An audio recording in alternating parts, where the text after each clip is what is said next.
This method of protection is designed for folding machines on the pinch point area. Its purpose is to stop movement of the upper beam whenever interrupted above the designated safety point.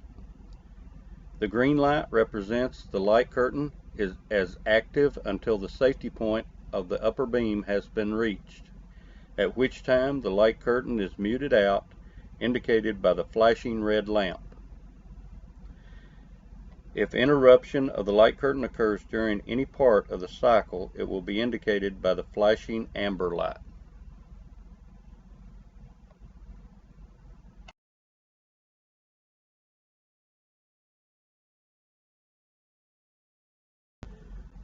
This safety application consists of a light curtain transmitter and receiver along with the mounting brackets and protective cover, also the safety relays, cables, and everything else needed for the install.